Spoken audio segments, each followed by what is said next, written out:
अस्सलामुअलैकुम वरहमतुल्लाहि वबरकातुहू। तमाम दोस्तों, भाइयों और बहनों को मेरे चैनल पर खुशामदीद। आप सबसे गुजारिश की जाती है कि वीडियो को पूरा देखें और अपने रिश्तेदारों और फैमिली मेम्बर्स और दोस्तों के साथ शेयर कीजिए।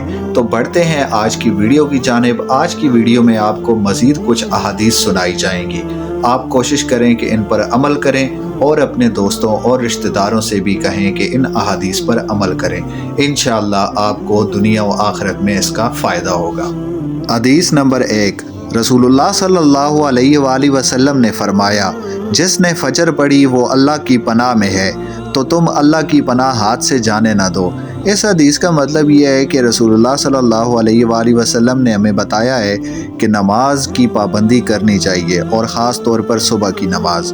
तो हम सब को सुबह की नमाज की पाबंदी करनी चाहिए। इसके अलावा भी जो नमाज़ें हैं उनकी भी पाबंदी करनी चाहिए, क्योंकि कुरान में वाज़ेह फतवा है, व अकीमुस्सलाह, और नमाज कायम करना, वला तकूनु मिनल मुशरिकीन, देखना मुशरिक ना हो जाना।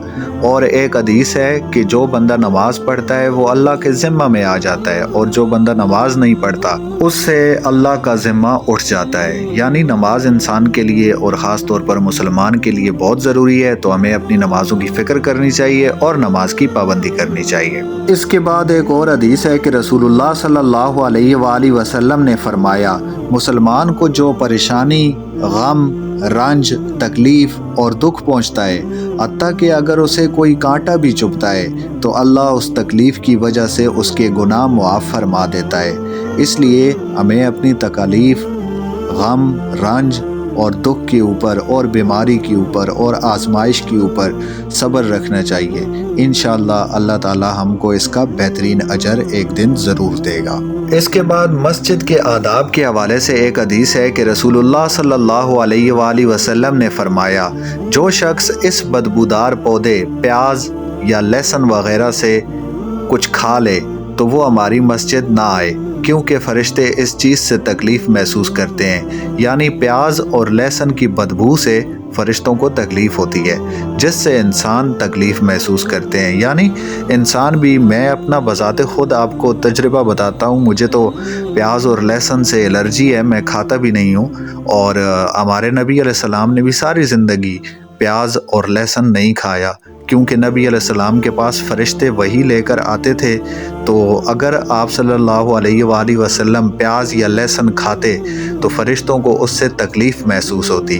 तो इसलिए ज़िंदगी भर आप अलैहिस्सलाम ने भी प्याज और लहसुन नहीं खाया है। तो ये कोई इतनी ज़रूरी चीज़ नहीं है कि आप रोज़ाना इसे खाकर मस्जिद में चले जाएं और साथ वाले साथी को उसकी बदबू सूंघा कर आप उसे तकलीफ़ दें। तो इस चीज़ से मना किया गया है, इसलिए हमें एहतियात करनी चाहिए।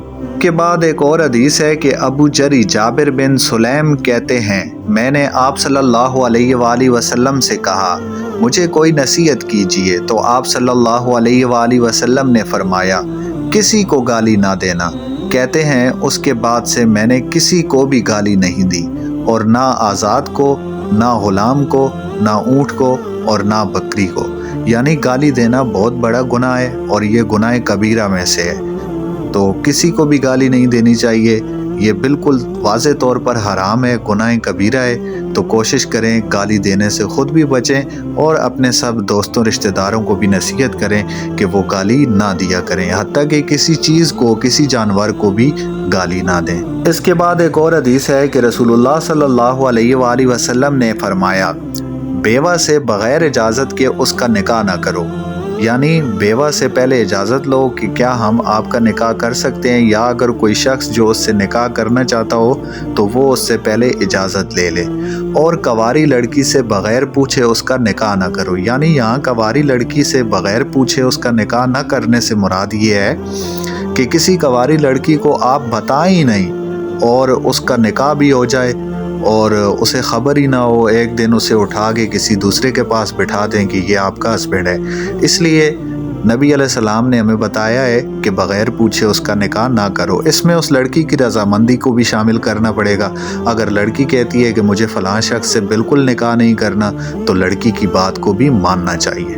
कीमती बात, ज़बान के गुनाह। ज़बान के कौन कौन से गुनाह होते हैं? तोहमत लगाना, راز کھولنا یعنی کسی کی بتائی گئی جو آپ کو راز کے طور پر بتائی گئی بات ہو اسے لوگوں کے سامنے بیان کر دینا، زبان کے ذریعے لعنت کرنا، کسی کی جھوٹی تعریف کرنا، کسی کے لیے بد دعا کرنا، ناحق بات کرنا اور طنز کرنا، گانے گانا، گالی دینا، تانا دینا، لغو بات کرنا یعنی فضول سی کوئی بات کرنا، چیخ کر اونچی آواز میں بات کرنا، فحش بات کرنا یعنی گندے قسم کی بات کرنا، چغلی کرنا، غیبت کرنا اور جھوٹ بولنا۔ تو ہمیں زبان کے ان تمام گناہوں سے بچنا چاہیے اور اپنے سب دوستوں، رشتہ داروں، بہن بھائیوں کو سب کو یہ تلقین کرنی چاہیے کہ زبان کے گناہ سے محفوظ رہیں، کیونکہ نبی علیہ السلام نے ہمیں بتایا ہے کہ اپنی زبان کو قابو میں رکھنا چاہیے۔